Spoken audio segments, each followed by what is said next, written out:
Meccha Chameleon is the newest game taking everything by storm, and for a good reason. I actually played it for the first time the other day, and I wanted to tell you my thoughts, so let's jump right in. First off, I love how unique this game is. Everyone, or most people, have played some sort of hide and seek in their lives, whether that's in real life when you were a little kid or in other types of video games. There's always this concept of somebody hides, somebody seeks. It's very similar to like a capture the flag or something, right? But I don't think any of us have played it quite like this. I was surprised by how unique this idea was.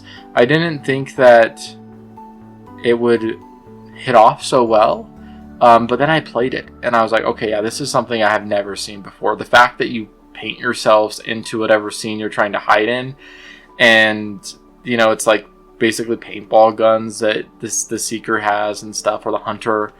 It's really fun and really unique. I just have never seen anything like this before. Let me know if you have. I'd love to potentially check it out, but I've never seen anything like this before, so definitely very unique. Next up, I mean, it's a party game.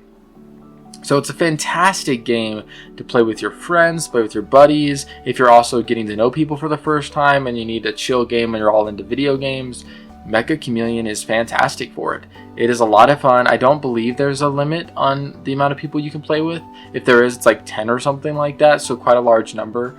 But I don't believe that there's actually a limit. It's just a good party game. And part of that kind of leads into my next point, and that it's replayable.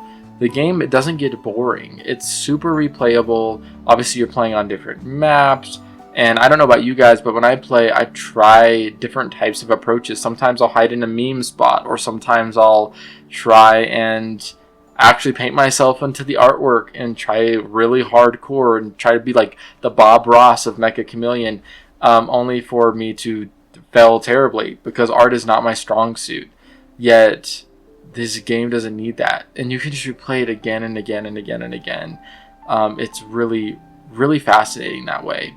On top of that, there's other game modes that you can try inside of it. You can have it to where once you're found, you actually join the Seekers, and now you're finding the rest of the teams.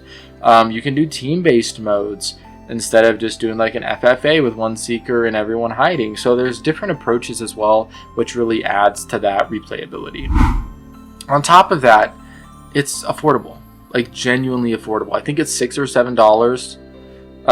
Anyway, it really is genuinely affordable, and it's only on Steam right now, I believe. I don't know if they have plans for the future for a console or anything like that, but I just loved that it wasn't the price of a AAA game. I mean, it's not from a AAA publisher, right? But I didn't have to literally destroy my wallet paying for this game. In fact, when my friends and I played, most of us hadn't bought it yet. And so we all were like, well, let's just buy it and download it. And we were able to do that because it is so affordable. And I think that's such a good point for this game, because I think, yeah, they've sold 10 million copies now. And more than that, I'm sure. But it's because it's affordable and so much fun. Like, it just doesn't get boring. In fact, you have an endless supply of maps, really, because the community is already able to make maps and like basically like a mod, and you can play different art galleries, or you know, like a sheriff's office. There's no limit to the creativity that this game can produce moving forward. Especially the best part about the mods too is you can actually download them right in game. You don't have to leave the game, everyone close it, everyone download the mod, reopen it.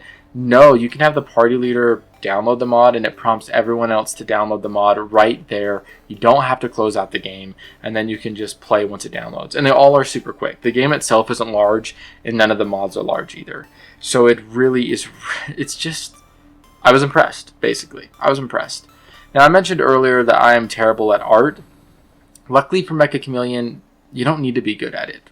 So it's got like what you'd say a low skill entry maybe. There's, like I mentioned, meme spots or different things. You can just put yourself up against a wall and paint there and hope that they don't find you.